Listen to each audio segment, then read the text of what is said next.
Fala galera, tudo bem com vocês? Boa noite a todos. Bora para mais um Jusenã, né? Se ao vivo aqui, hoje a gente vai dar início aí às minhas aulas no segundo ciclo aqui. E é um ciclo muito importante, muito relevante, porque é o ciclo de poderes, né? Nós vamos trabalhar poderes aqui nesse ciclo. Então, hoje, poder legislativo e processo legislativo, vamos trabalhar ainda poder judiciário, depois também poder executivo. Então, temas muito relevantes nessas aulas do segundo ciclo, tá? Lembrando que esses temas, inclusive, foram temas contemplados aí na primeira prova do Enem, tranquilo? Então, ficar bem atento a esses temas. Poder legislativo, em primeiro lugar, porque sempre foi o poder que mais caiu, e agora também no Enem a gente percebe que o perfil será cobrar bastante poder judiciário, não só no constitucional puro, vamos dizer assim, mas também nós vimos cobrança de poder judiciário em direito constitucional do trabalho, né?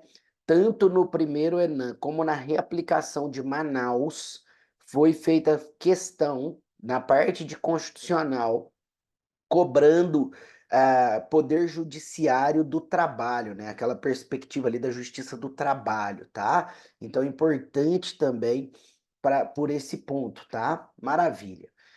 Queridos, dito isso, eu vou já colocar direto. Hoje é poder legislativo, né? Não é poder judiciário. Estava apenas fazendo essa observação. Eu vou colocar o nosso material na tela para a gente dar início à aula de hoje, tá bom? Deixa só eu colocar aqui. Peraí.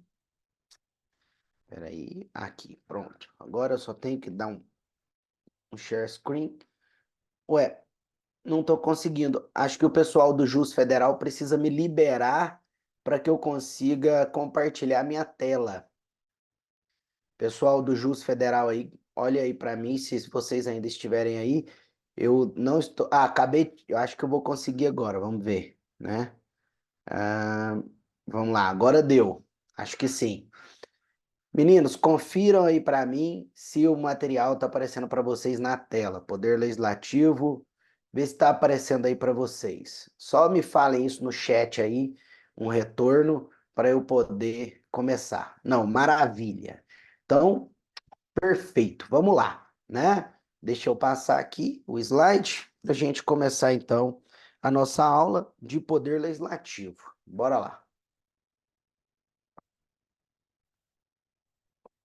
Então, meus amigos, basicamente a gente precisa entender que aqui nessa nossa primeira aula, nós vamos trabalhar os principais aspectos, os principais pontos, né, de poder legislativo, que inclui também processo legislativo. E o que é o que mais a gente vê sendo cobrado nos concursos da magistratura de um modo geral, e a gente já percebe também que o Enem vai seguir esta linha que a FGV gosta, né, de cobrar. Seriam os temas de CPI, comissões de um modo geral, mas sobretudo CPI, o tema relativo ao estatuto dos congressistas. E aqui o estatuto como um todo, então, imunidades, foro, incompatibilidades, perda de mandato, né?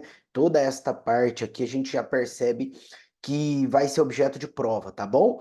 E a gente também sabe que processo legislativo é uma matéria que a FGV gosta demais, eu diria até mais do que o restante, especialmente medida provisória, né? E emenda a Constituição e, claro, antes que eu me esqueça, né? Iniciativa, estava até esquecendo, era até o primeiro que eu deveria ter falado. Iniciativa reservada, né? Especialmente artigo 61, mas não só, tá? Então a gente sabe que isso daqui é o que a GV gosta de bater muito em cima nas provas da magistratura, a gente percebe isso constantemente, né? Então vamos lá, para a gente não perder tempo, eu já trago para vocês o artigo 58, parágrafo 3º, que estabelece aqui, né, o regramento básico das CPIs. E ele prevê que as comissões parlamentares de inquérito, terão poderes de investigação próprio das autoridades judiciais. Aqui a gente vai marcando e fazendo algumas análises importantes para a prova, tá? Perceba o seguinte, ele diz que as CPIs elas têm poderes de investigação próprio das autoridades judiciais, poderes de investigação dos juízes. Só que aqui duas observações são extremamente relevantes. A primeira, esse poder é só o poder de investigação, não inclui outros poderes, sobretudo, não inclui o poder geral de cautela, que é o poder, por exemplo, né, de determinar uma prisão cautelar, etc. Além disso, este poder de investigação não pode adentrar em matérias que têm reserva de jurisdição. Então, onde a Constituição exigiu reserva de jurisdição, não pode a CPI determinar sozinha. Exemplo, inviolabilidade do domicílio. Eu preciso de ordem judicial? Precisa. Então, não pode a CPI determinar sozinha. Tranquilo? É isso, basicamente. Tá. Aí ele segue, além de outros previstos nos regimentos das casas. Então, esses são os poderes da CPI. Serão criadas pela Câmara e pelo Senado em conjunto ou separado. Ou seja, eu posso ter CPI só da Câmara, posso ter CPI só do Senado, ou CPMI, que é a Comissão Parlamentar Mista, que envolve membros das duas casas.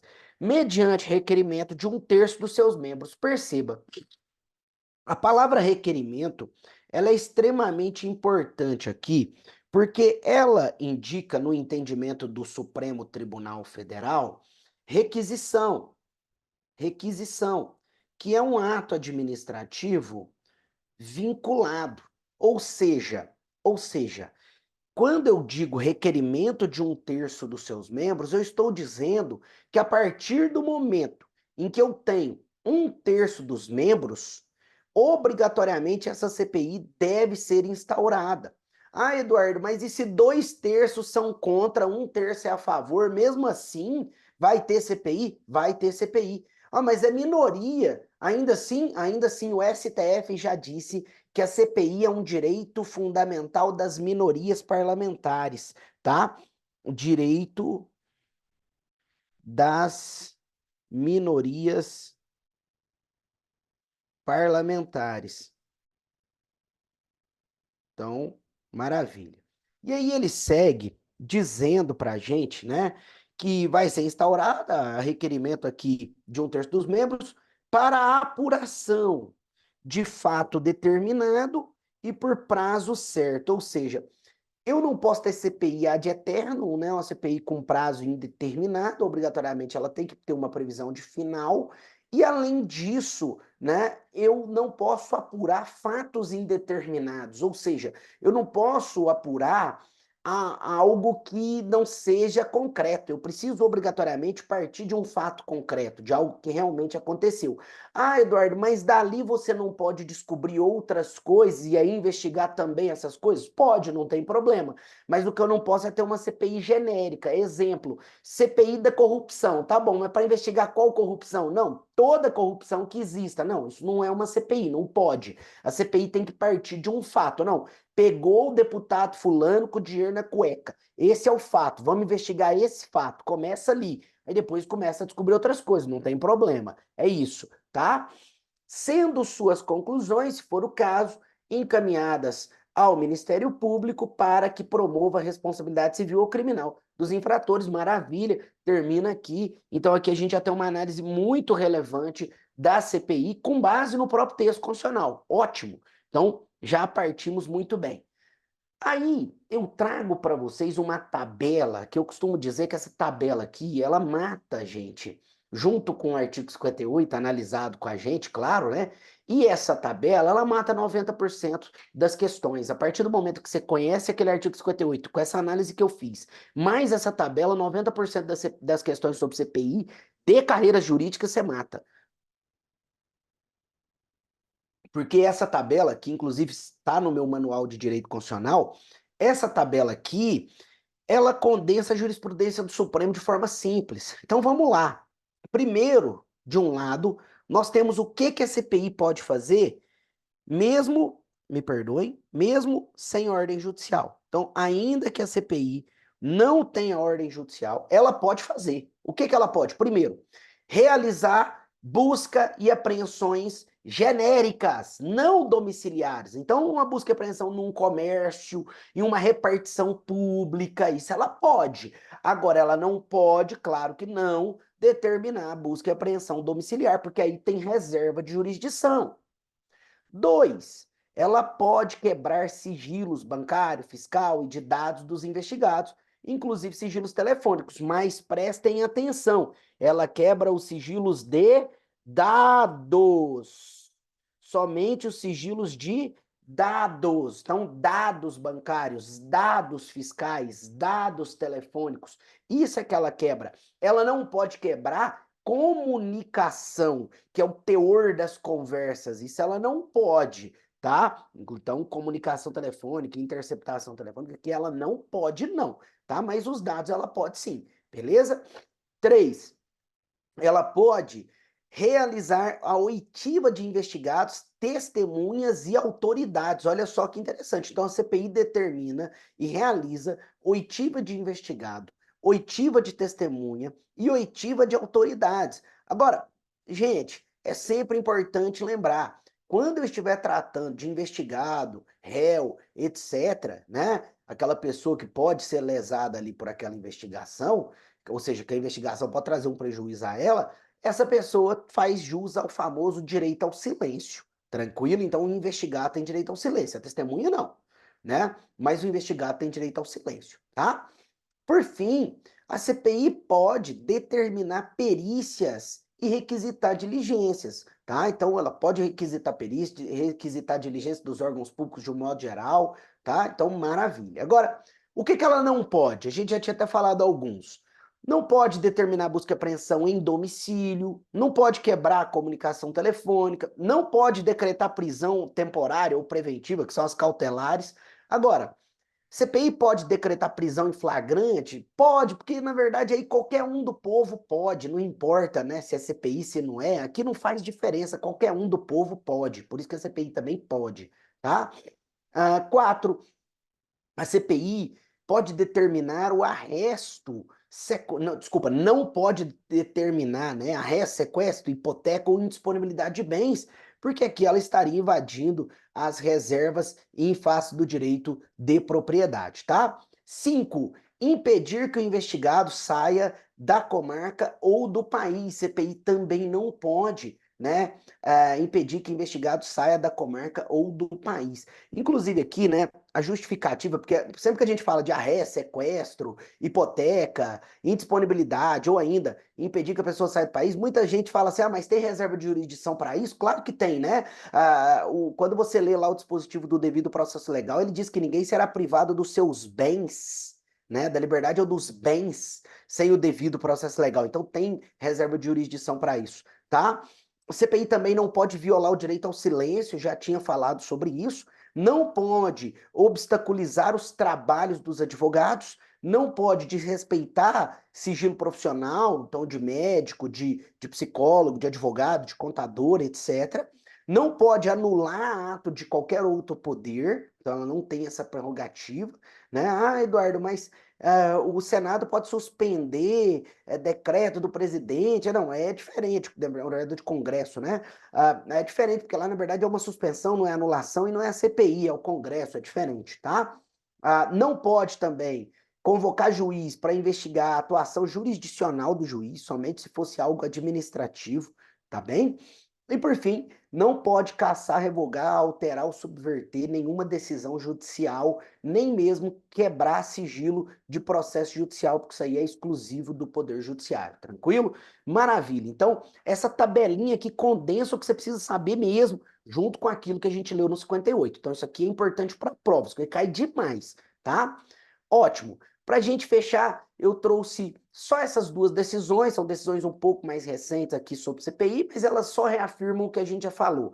A primeira delas é que, com o término dos trabalhos, a Comissão Parlamentar de Inquérito, né, resta prejudicada qualquer ação que é impetrada contra a CPI, então acabou a CPI. Eu tinha lá um mandado de segurança contra a CPI, porque, por exemplo, eu achava que tinha feito uma perícia fora da forma correta. Beleza, entrei com mandado de segurança para impedir aquela perícia. Tá, Só que a CPI termina antes do julgamento do MS. O que acontece com o MS? Perde o objeto, não vai ser julgado, tranquilo? Como a CPI, obviamente, aqui do Congresso Nacional, estaríamos no Supremo, né? Se a CPI fosse da Assembleia Legislativa, estaríamos no TJ e assim por diante. Beleza?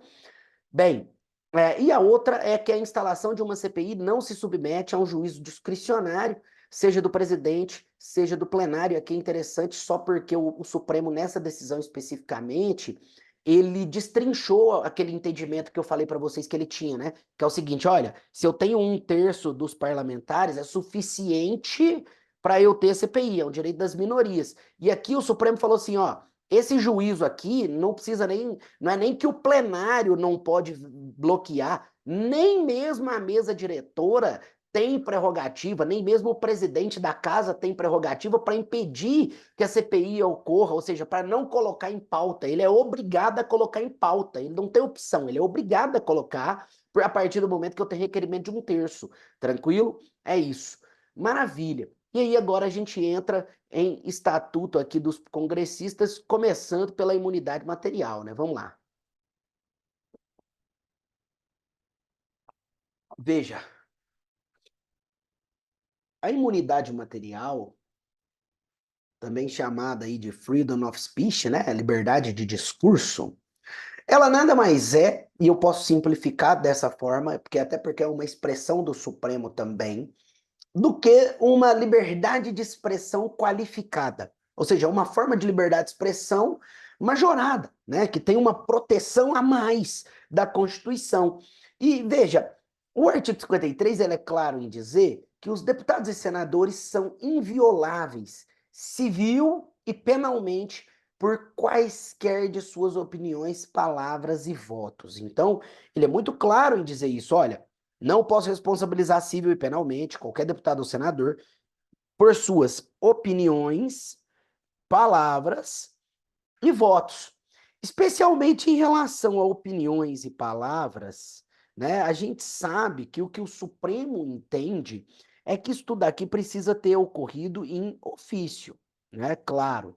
Ou seja, uma coisa é o parlamentar estar lá debatendo um projeto de lei com outro e acaba proferindo ali um insulto, acaba proferindo ali uma palavra de baixo calão contra a pessoa, ali ele estará protegido, né? Outra coisa completamente diferente é o parlamentar, na vida privada dele, proferir, por exemplo, um xingamento contra uma pessoa, ali ele não estará protegido pela imunidade de discurso, tá? Porque essa imunidade de discurso ela recai sobre a atividade parlamentar. Óbvio também, e o Supremo tem reafirmado isso várias vezes nos últimos anos, que isso pode ocorrer dentro da casa ou fora da casa legislativa. Dentro da casa existe uma presunção iuris tanto, né, uma presunção relativa de que aquele voto, aquela palavra, aquela opinião foi proferida, né, no uso do mandato, em ofício. Mas é uma presunção relativa, pode ser quebrada, tá? Desde que haja prova em contrário. Agora, fora da casa, o parlamentar é quem precisa fazer prova de que realmente ele estava ali numa entrevista ou mesmo nas mídias sociais, pode ser, tá?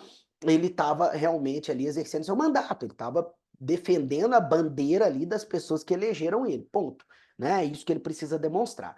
Agora, o Supremo Tribunal Federal, especialmente aí em razão dos atos que envolveram aquele 8 de janeiro, alguns atos antecedentes relativos ao deputado federal Daniel da Silveira, acabou relativizando esse artigo 53 para dizer o seguinte, olha, que a liberdade de expressão, a imunidade material, melhor dizendo, não protegeria, né, o discurso criminoso, o discurso que buscasse injuriar dolosamente alguém, né? Mas isso acaba estando até de certa forma na contramão da própria jurisprudência do Supremo em certo grau, né? Mas não cabe aqui também a gente fazer uma análise crítica disso. Mas é importante a gente ainda fazer um último registro. O Supremo, ele é muito claro em dizer que a liberdade de expressão não protege fake news, ou seja, mentiras.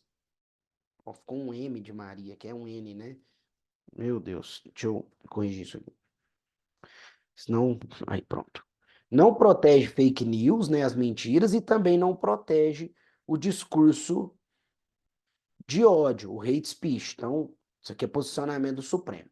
E já que eu falei no caso Daniel da Silveira, eu trouxe ele aqui para a gente analisar especificamente, né, alguns trechos dessa decisão, bem rápido, claro, né, para a gente não se alongar demais, mas são trechos importantes que a gente não pode ignorar, porque a gente sabe que a FGV copia, né, a GV tem esse hábito, gente, ela copia ali dos informativos do Supremo, tá? Ela copia muito, então é preciso estar bem ligado.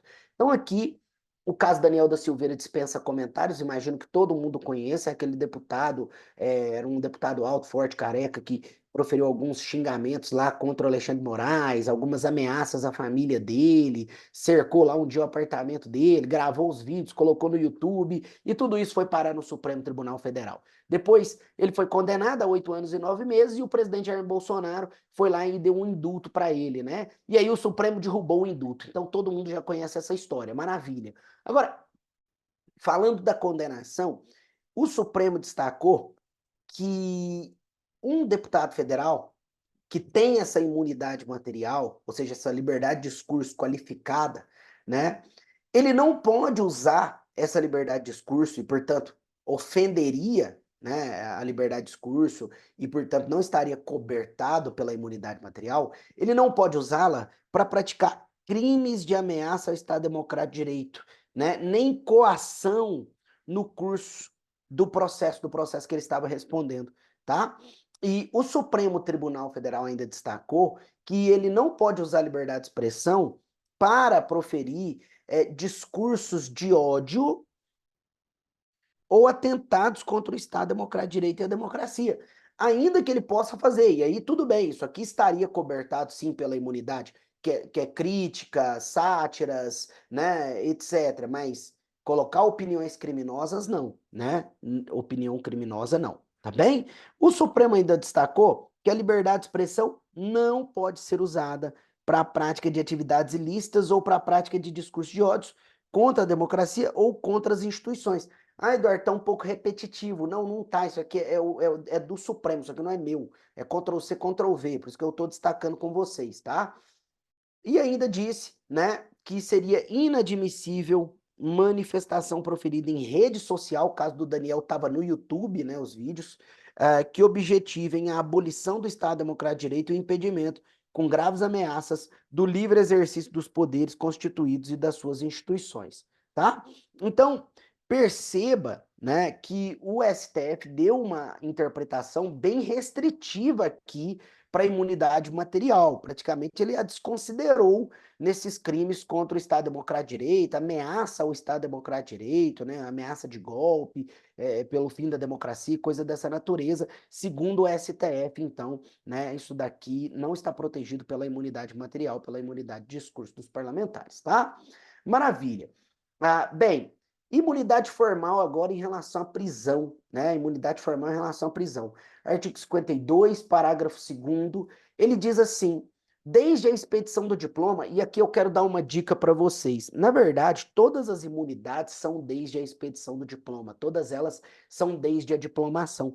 Para quem não se lembra, né, no processo eleitoral, você tem as eleições, aí você tem a diplomação, só depois você tem a posse, né? Então são atos sequenciais. E a imunidade, ela começa na diplomação. A partir da diplomação, ele já é imune. Só que qual imunidade? Todas, a material, em relação à prisão, em relação ao processo, tá? Não muda não. Todas as imunidades começam aqui, beleza? Maravilha. Ótimo.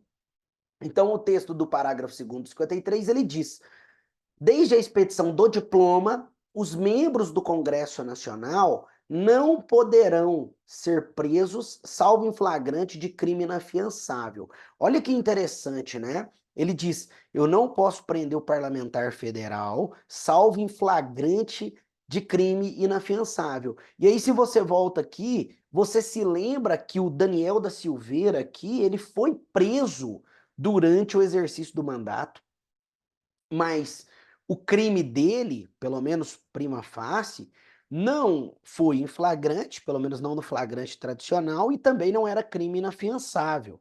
E aí tem toda uma discussão que vem de um caso anterior ao do Daniel da Silveira, que foi o caso Delcídio do Amaral, né, julgado na época, teve como relator o ministro Joaquim Barbosa, e lá se firmou alguns precedentes, vamos dizer assim, alguns pressupostos que depois o ministro Alexandre de Moraes adotou aqui e reformulou, né, deixou mais de uma forma mais rígida para prender o Daniel da Silveira. E o que que foi que é tão relevante você saber? Primeiro, o Alexandre de Moraes e o STF o acompanhou, entendeu que esse flagrante aqui, ele pode ser um flagrante virtual, ou seja, a partir do momento que eu tenho, né, um crime nas redes sociais, se eu gravei um vídeo aqui, olha, o carecão lá, o Xandão, cabeça de ovo, é isso, é aquilo, e vamos tirar ele lá do STF e vamos invadir a casa dele. Fui lá e fiz um vídeo desse jeito no YouTube e postei o vídeo. O ministro Alexandre e o Supremo entenderam que esse vídeo aqui, enquanto ele permanecer na internet, eu estou cometendo crime. O flagrante ali não se exaure, né? Porque o crime seria permanente. Enquanto eu tiver o vídeo postado na internet, que é o Supremo, não sou eu. Eu sei que os professores de processo penal sentem calafrios quando se fala isso. Mas olha, enquanto o vídeo estiver, né, nas mídias sociais, o crime é permanente e o flagrante ele também não termina, é ininterrupto, né? Portanto, a gente chama de flagrante virtual aí, é o apelido dele, tranquilo? Maravilha. Ah, Eduardo, mas o crime que ele foi acusado inicialmente não era inafiançável para prender. Aí o Supremo criou um outro conceito, que é o crime inafiançável em tese. Crime inafiançável em tese. O que que seria o crime inafiançável em tese? É o crime que a pessoa que cometeu o crime, né, o autor do crime, ele preenche os requisitos da prisão cautelar, da prisão preventiva. Mas peraí, Eduardo, se preenche os requisitos da preventiva, então é preventiva. Não é, não é flagrante por crime inafiançável. Não tem como. Não, mas o Supremo entendeu isso no caso Daniel da Silveira, né? Que se eu preencho os requisitos da preventiva, esse crime passa a ser crime inafiançável em tese, né? Ah, isso não está na lei. Não, não está. Isso não está na Constituição. Não está. Alexandre de Moraes inventou e o Supremo seguiu. Tranquilo? Então, crime inafiançável em tese. Beleza? Todo mundo entendeu. Maravilha. E a partir daqui, o Supremo inventa uma outra coisa chamada mandado de prisão em flagrante. Porque, veja, prisão em flagrante é porque você pegou na flagrância. E o mandado é porque você mandou prender, ou seja, porque não havia flagrância. Só que o Supremo junta os dois conceitos e cria um mandado de prisão em flagrante, né? Nesse caso aqui de crimes inafiançáveis em tese cometidos nas redes sociais, em que o crime, segundo o Supremo, é permanente porque o vídeo continua disponível nas redes, tá? É isso, esse é o caso. Bem, na sequência, a gente tem que, e aí é redação do artigo mesmo, né? De que havendo essa prisão, os autos têm que ser remetidos dentro de 24 horas à casa respectiva. O deputado vai para a Câmara, senador vai para o Senado, só que vocês já conhecem. Para que, pelo voto da maioria de seus membros, ou seja, maioria absoluta, né, resolva sobre a prisão. Então, aqui não há grande discussão. Só um último detalhe. Além de tudo isso, é possível ainda que o parlamentar seja submetido às medidas cautelares, né, diversas da prisão, lá do CPP, tá? E caso ele seja submetido àquelas medidas cautelares diversas da prisão lá do CPP, essas medidas também têm que ser remetidas à casa para que ela delibere se vai continuar com as medidas ou não, tá? Ótimo.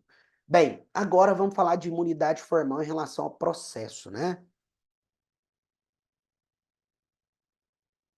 Veja, o artigo 53, parágrafo 3º, ele diz que recebida denúncia contra o senador ou deputado por crime ocorrido após a diplomação, o Supremo dará ciência à casa respectiva. Então, ele tem que avisar a casa. Perceba que aqui não diz, né, que ele vai suspender o processo. Não, não fala nada disso. Ele só vai tocar normal o processo e vai avisar a casa. Ah, Eduardo, mas eu já vi questões assim, que deram esse gabarito como correto.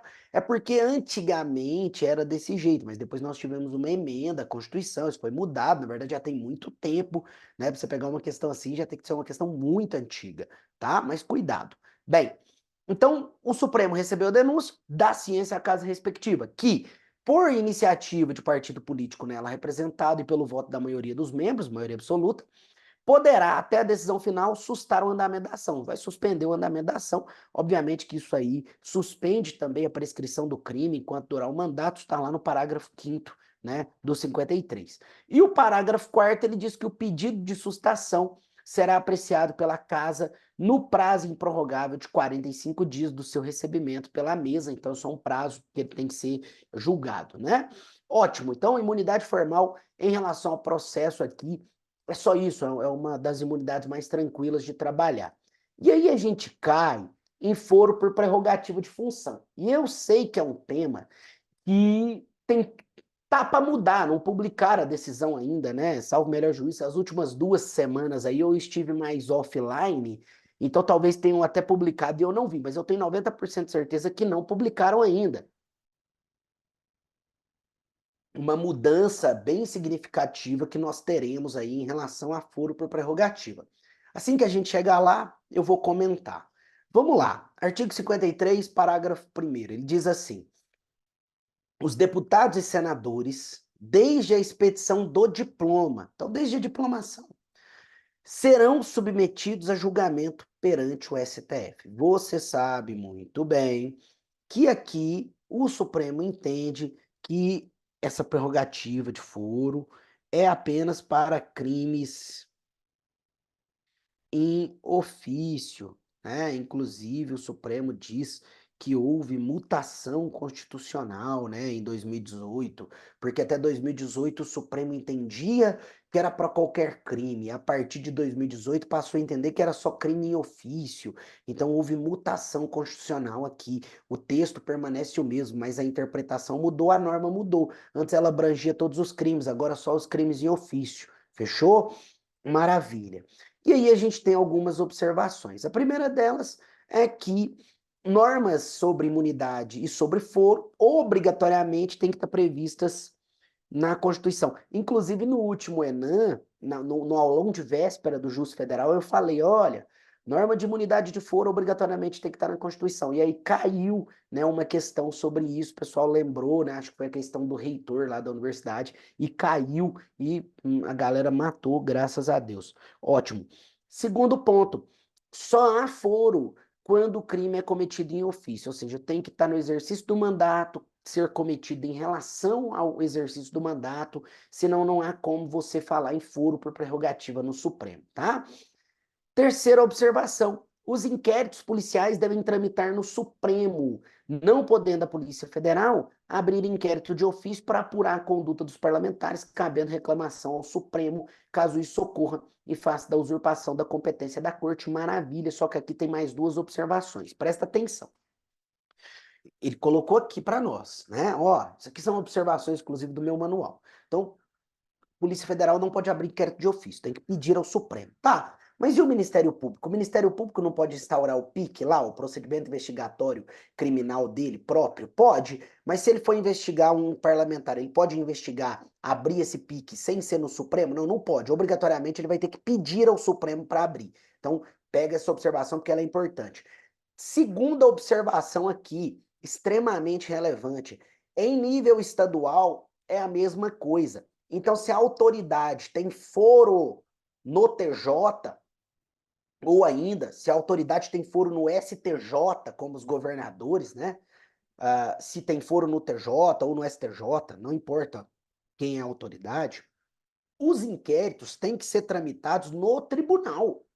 Então, se a autoridade tem foro no TJ, como os parlamentares estaduais, por exemplo, para investigá-los, o TJ tem que autorizar. Se a autoridade tem foro no STJ, o STJ tem que autorizar. Se tem no STF, o STF tem que autorizar. Então, isso aqui tem que ficar bem claro, tá? Não importa qual é a autoridade, é o tribunal quem tem que autorizar essa investigação, seja do MP, seja da polícia. Tá? 4. os parlamentares estaduais e distritais gozam das mesmas imunidades que os federais. Isso aqui é interessante, porque o artigo 27 da Constituição Federal, ele diz isso, né? Que os parlamentares estaduais, e aí depois o 32 fala dos distritais, eles vão ter as mesmas imunidades que os federais. Então, o deputado estadual, o deputado distrital, ele tem imunidade material, ele tem imunidade formal, ele tem imunidade em relação à prisão, em relação ao processo, ele tem o foro, tranquilo? Então, ele tem todas elas, beleza? Maravilha. Os vereadores não, né? Os vereadores só têm imunidade material. Eles não têm foro por prerrogativa, então o vereador não tem foro, né? Ah, Eduardo, mas a Constituição do Estado fala que ele tem. É inconstitucional. A norma da Constituição estadual que diz que vereador tem foro no TJ é inconstitucional. Por quê? Porque só a Constituição Federal pode criar foro. Só a Constituição Federal pode criar imunidade. Então qualquer imunidade ou foro criado pela Constituição do Estado é inconstitucional, tá? Maravilha. Bem, e aí a gente segue, né? Vamos lá. Próxima observação. O foro inicia-se com a diplomação e encerra-se com o término do mandato, né? Então aqui está a regra, ó. O foro começa na diplomação, termina com o término do mandato. Não se suspendendo em caso de licença do parlamentar para ocupar outros cargos. Então, se ele se licencia para ser ministro, ele não perde o foro. Como, por exemplo, né, tá aí para ser ministro. Maravilha. E aí vem a segunda observação. O STF admite a continuidade da sua competência em duas hipóteses. Presta atenção, que isso aqui é como está. Mas isso aqui vai ser mudado. É o que eu falei para vocês que ia ser mudado. Olha só. Então vamos lá. O STF admite a continuidade da sua competência em duas hipóteses. Primeiro, encerrada a instrução, começada a fase de julgamento, ele vai julgar.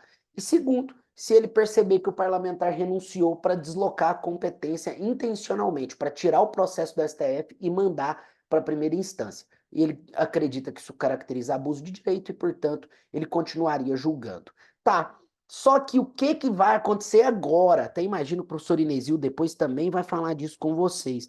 Mas olha só, o que vai acontecer agora? O Supremo já está lá no Supremo, igual eu falei, não acompanhei o Supremo nas últimas 2, 3 semanas, não tive condições, mas estava lá, já tinha maioria formada, né? Acho que teve um pequeno pedido de vista, uma coisa assim, mas está lá, já tem maioria formada para isso. Vai ser totalmente modificada essa sistemática do foro aqui, viu, gente? Então fica atento, porque às vezes publica antes do seu Enem, presta atenção nisso, tá? Então, o que vai ser mudado aqui? É que o Supremo entende que a partir de agora, na verdade, uma vez que o STF começou o processo começou a ser julgado no Supremo, começou a ser processado no Supremo, ele vai continuar lá. Então, abriu um processo lá, penal, contra o deputado fulano. Já abriu o processo, instaurou o processo, acabou. A partir do momento que instaurou no Supremo, não vai mais haver essa perda do foro, né? Pelo encerramento, pelo término do mandato. De jeito nenhum. Vai continuar no Supremo, independentemente do motivo. Vai continuar no Supremo, independentemente do motivo. Ah, mas ele perdeu o mandato. Ah, mas ele renunciou. Ah, mas ele morreu. Aí acabou o processo de morrer, né? Na verdade, né? O exemplo não foi bom.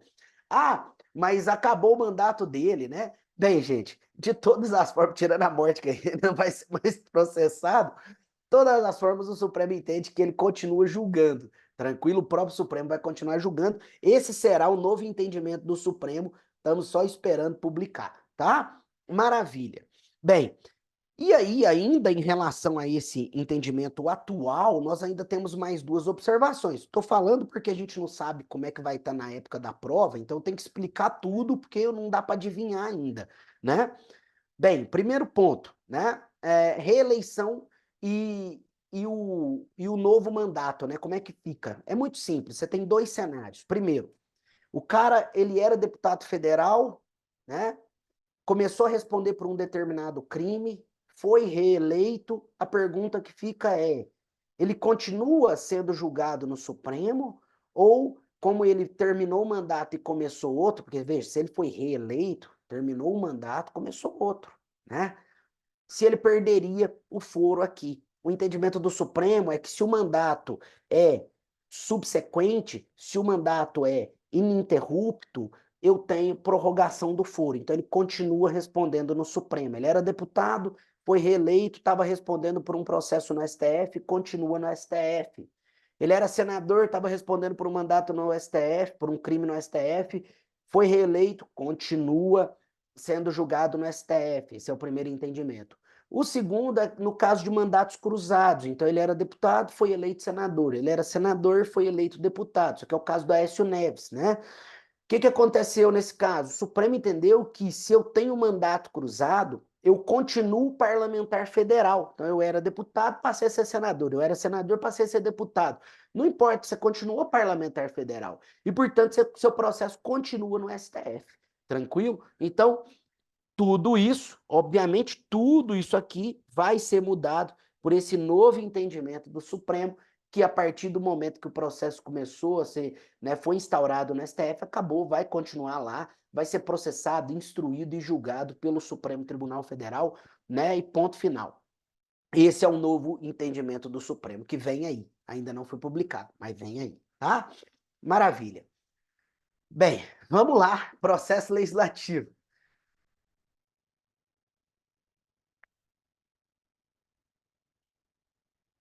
Vou colocar mais água aqui. Vamos ao processo legislativo.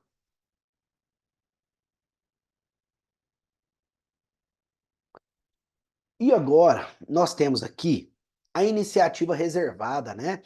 Ou privativa dos chefes do Poder Executivo. Isso aqui, muito relevante, é um dos artigos preferidos aí da FGV, a gente sabe disso, gosta muito desse artigo, a Fundação Getúlio Vargas, e a gente imagina ele caindo bastante aí no Enem, né? Então vamos lá, artigo 61, parágrafo 1º, diz assim: são de iniciativa privativa do presidente da República as leis que, então, dentro do processo legislativo, seja lei ordinária, seja lei complementar, a iniciativa destes projetos de lei aqui, que tratam destes temas aqui, tem que ser do chefe do executivo. Lembrando que esta norma aqui é de reprodução obrigatória nos estados e na lei orgânica dos municípios. Tem que observar isso daqui, né? Então, vamos lá. Então, o primeiro deles, que fixem ou modifiquem os efetivos das Forças Armadas. Então, se é um projeto de lei que vai fazer isso, ele também vai obrigatoriamente, né, ter que ser proposto pelo chefe do executivo. Eu ainda vou dizer mais para vocês, na verdade, de um modo geral, os projetos de lei sobre as Forças Armadas têm que ser de iniciativa do executivo. Por quê? Porque o inciso 2, lá na linha F, complementa esse inciso 1 dizendo assim, olha, que também é da iniciativa privativa do chefe do executivo, as leis que disponham sobre, olha, vou lá na linha F, militares das Forças Armadas, seu regime jurídico inteiro, provimento dos cargos, promoções, estabilidades, remuneração, reforma e transferência para reserva. Mas, sobretudo, quando ele diz regime jurídico inteiro, né, dos militares é de iniciativa reservada do chefe do executivo. Então, de um modo geral, esses projetos de lei, claro que tem exceções, mas de um modo geral, esses projetos de lei têm que ser da iniciativa do chefe do executivo, tá bom? Em âmbito estadual, isso aqui também será relativo aos, é, aos militares estaduais, né? Claro que a gente sabe que algumas das competências para dispor sobre os militares estaduais são da União, né? Especialmente normas gerais. Mas tirando isso, quando for em âmbito estadual, a iniciativa é reservada do governador. Beleza. Além disso, o inciso 2 ele diz que também é da iniciativa privativa do chefe do executivo os projetos sobre criação de cargos, funções, empregos públicos, da administração direta autárquica e o aumento da sua remuneração. Então, cargo, função, remuneração de servidor, tudo isso, seja a criação, seja o aumento, tem que ser de iniciativa do chefe do executivo, tá? Além disso, a linha B vai falar da organização administrativa e judiciária. Gente, de um modo geral, tá? Matéria tributária, orçamentária, serviços públicos, pessoal da administração dos territórios, beleza? A linha C, servidores públicos da União e territórios, seu regime jurídico, provimento de cargos, estabilidade, aposentadoria, de modo geral, tá? Depois, a organização do MP e da Defensoria Pública da União, e ainda as normas gerais de organização do MP e da Defensoria dos Estados e do DF e territórios. Por fim, a criação e extinção de ministérios e órgãos da administração pública, observado o artigo 84, inciso 6. Para quem não lembra, o artigo 84, inciso 6, é o que trata dos decretos autônomos. Decretos autônomos ou independentes, né? Autônomos ou independentes, tá? Aqueles que o presidente pode dispor, independentemente da existência de lei, tá bem? Maravilha. Agora, sobre a iniciativa reservada, eu trouxe algumas jurisprudências muito rápidas que eu quero passar com vocês. Nada muito longo, mas que são indispensáveis. Primeiro, na ADI 5.430, em que o Supremo decidiu que é constitucional a Lei Complementar 152, de autoria parlamentar, que aumentou para 75 anos a idade da aposentadoria compulsória dos juízes, dos magistrados. Por isso que eu trouxe a jurisprudência, tá? Porque ela é relativa à magistratura. Então, a lei que alterou, repito, a lei que alterou a idade da aposentadoria compulsória dos juízes foi uma lei de iniciativa parlamentar, tá? E foi considerada válida, constitucional. Por quê? Porque, segundo o Supremo, não há reserva de iniciativa do STF para regulamentação da idade de aposentadoria compulsória dos magistrados. Então, nem do Supremo, com base lá no artigo 99, né? Nem do presidente aqui com base no artigo 61, tá? Tese fixada pelo Supremo está aqui, não se submete à reserva de iniciativa, a Lei Complementar Nacional, que regulamentando a Emenda Constitucional 88, fixa em 75. Essa, para quem não lembra, essa aí é a PEC da Bengala, né? Fixa em 75 anos a idade de aposentadoria compulsória para todos os agentes públicos titulares de cargos efetivos ou vitalícios, né? Eu, particularmente, na época, achei essa decisão, assim, horrorosa, né? Muito ruim, muito medonha, mas ela é justificável, porque vários ministros do Supremo teriam se aposentado já, né? Se não, se eles tivessem declarado aqui inconstitucional, né? Por isso, talvez, né? Mas deixa isso para lá. Vamos lá. Próxima decisão que eu destaquei aqui, né? A DI 4727 diz que é constitucional lei estadual, mesmo de origem parlamentar, porque ela foi de origem parlamentar, que cria bolsa aluguel para as famílias em situação de risco ou atingida por catástrofes. Por que que eu trouxe essa decisão? Porque ela é muito contraintuitiva, né? Ela é muito contraintuitiva. Ela vai muito na contramão da jurisprudência do Supremo de um modo geral. Então é importante destacar aquilo que é contraintuitivo, tá? Não havendo problema que o salário mínimo seja o parâmetro para concessão do benefício. Maravilha. Ainda, e a última, prometo, né, traz para a gente o seguinte, que a ADI 3.428 traz para a gente que lei de iniciativa parlamentar não pode criar conselho de fiscalização profissional, né? Então, lei de iniciativa parlamentar não pode criar nenhum conselho profissional, como conselho de medicina, conselho de contadores, etc., porque isso, né, se trata ali de uma autarquia federal, né? Esses conselhos têm a natureza jurídica de autarquia, com exceção da OAB, que é uma entidade sui generis, todos os outros têm natureza jurídica de autarquia. E isso, obviamente, então, remeteria à iniciativa privativa do presidente da República, tá bom? Maravilha. Bem, agora eu quero fazer uma análise com vocês sobre as medidas provisórias e, na sequência, uma análise sobre emendas à Constituição. Vamos lá. Primeiro sobre medidas provisórias, né? Tá aqui o artigo 62, e ele é muito claro em dizer que medida provisória não é lei, mas tem força de lei, ou seja, o que que seria essa medida provisória?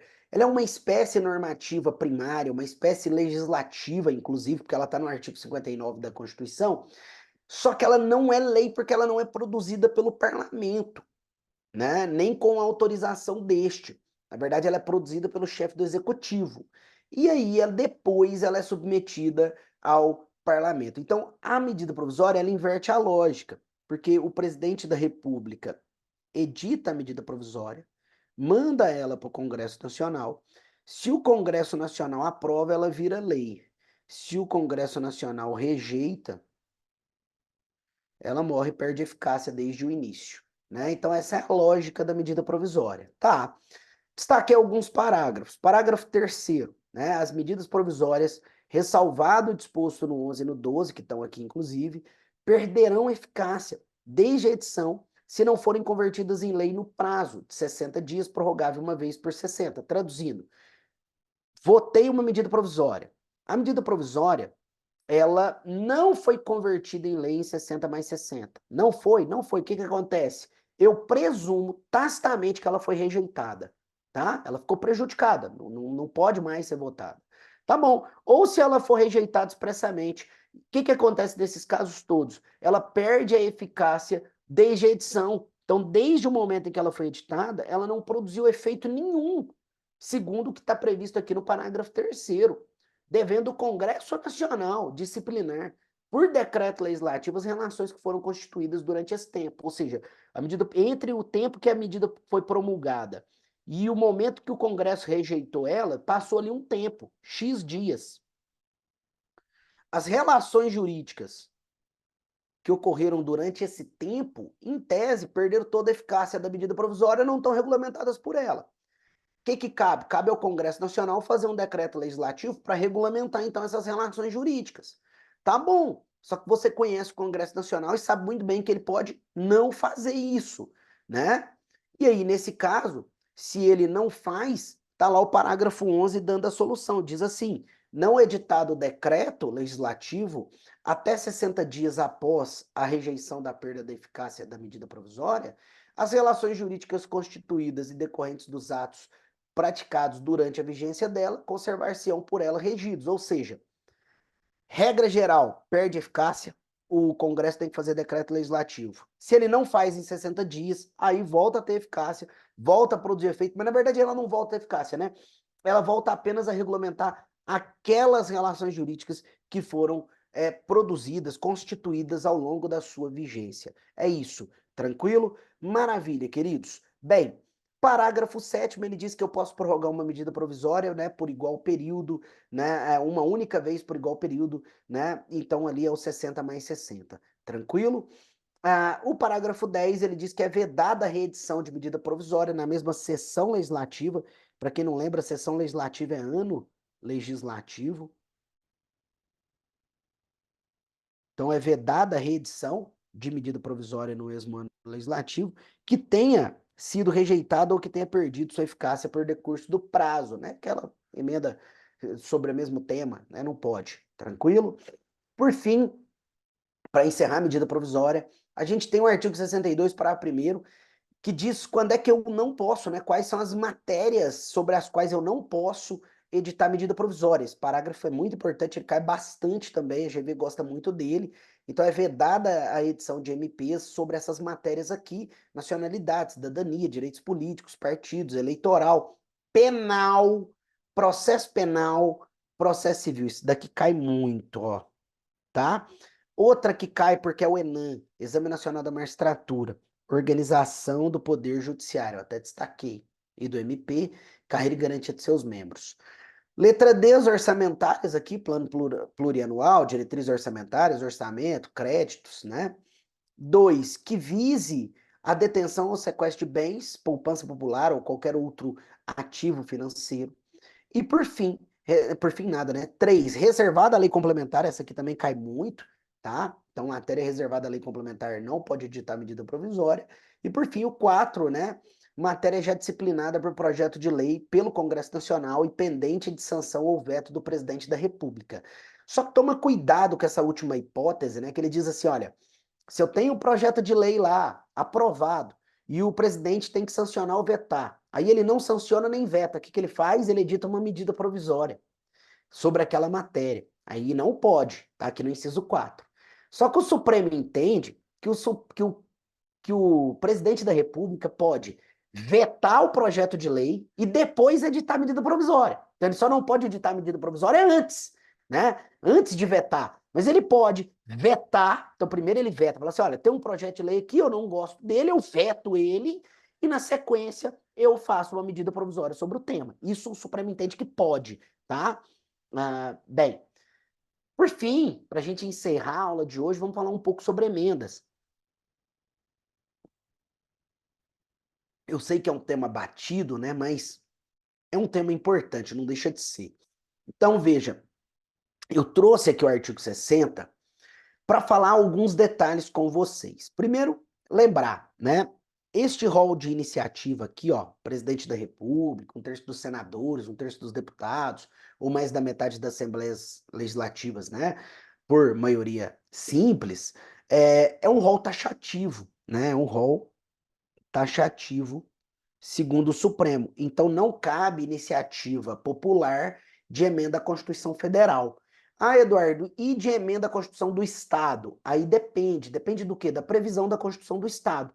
A Constituição do Estado pode prever, fazer previsão de iniciativa popular de emenda à Constituição do Estado ou não. Aí depende da Constituição do Estado, tá?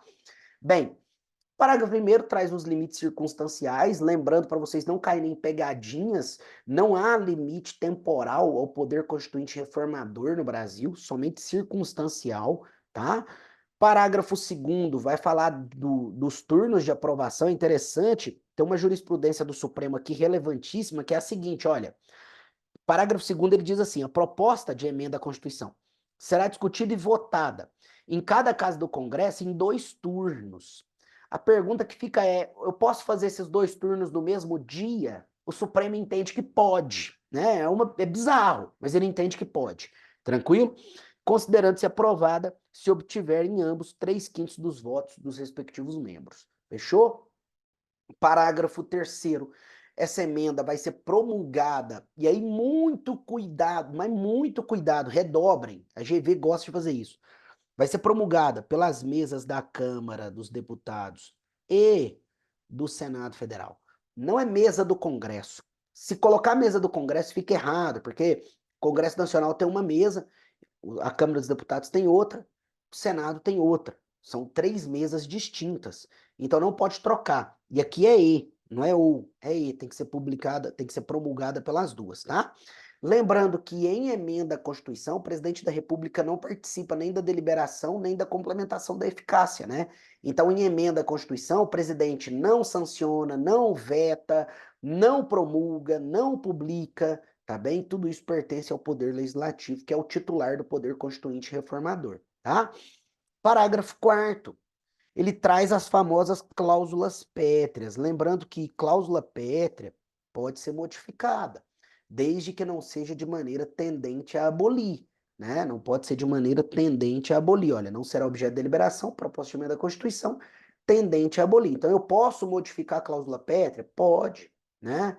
Pode aumentar, pode modificar a forma como ela é, pode até reduzir a proteção dela, desde que não seja de maneira tendente a abolir. Isso já aconteceu, por exemplo, com relação à estabilidade do servidor público, quando foi criada lá, né, a possibilidade de demissão por oh meu Deus, avaliação periódica de desempenho, né? Às vezes as palavras, as expressões me fogem à cabeça, tá? Parágrafo 5º, para a gente encerrar, a gente tem que a proposta, né, a matéria constante, na verdade, na PEC, rejeitada ou havida por prejudicada, aquela que não alcançou o número de votos suficientes, né, não pode ser objeto de nova proposta na mesma sessão legislativa. A sessão legislativa é o ano legislativo. Então, no mesmo ano, eu não posso repropor aquela matéria ali, tá? Acabou, fim, né? Eu não posso, é uma proteção. Ah, Eduardo, mas lá no processo legislativo, eu posso derrubar isso com maioria absoluta. Aqui não pode, em PEC não pode, realmente. Para o processo legislativo ordinário, isso é válido. Aqui não é válido, não. Aqui não pode derrubar de jeito nenhum. Beleza? Maravilha, queridos. Bem, deixa eu fechar aqui, né? Vou dar um stop share, porque nós já encerramos nossa horinha, né? Maravilha, né? Muito obrigado a todos já, né? Já estamos aqui 8h32. Obrigado a vocês, mais uma noite, né? Juntos.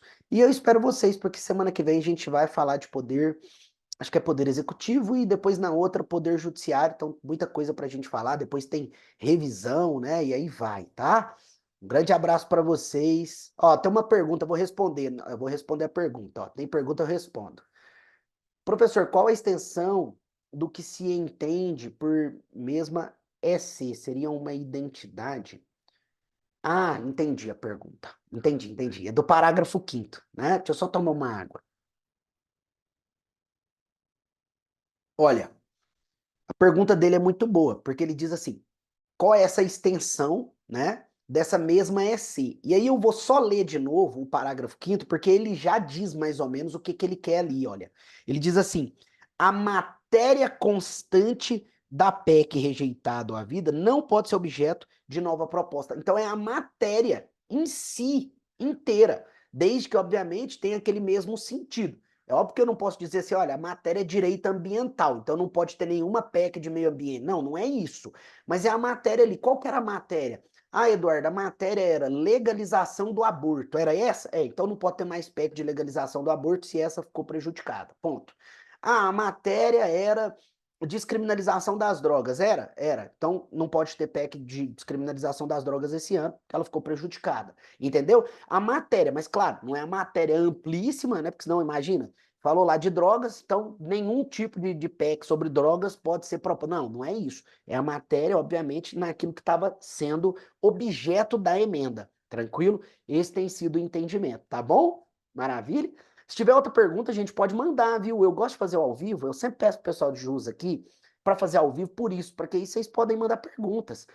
Podem mandar durante as aulas e podem mandar no final. Eu não me importo de passar do tempo. Eu sempre preparo a aula para que a aula em si tenha 1 hora, mas se vocês mandam perguntas, eu fico com vocês o tempo que vocês precisarem, tá? Fiquem à vontade, eu não acho ruim, não. Beleza? Eu adoro. Eu acho até melhor, porque eu vou, né? Vocês vão conversando comigo e tal, então é ótimo. Fechou? Beijo para vocês, boa noite. Até semana que vem. Até mais.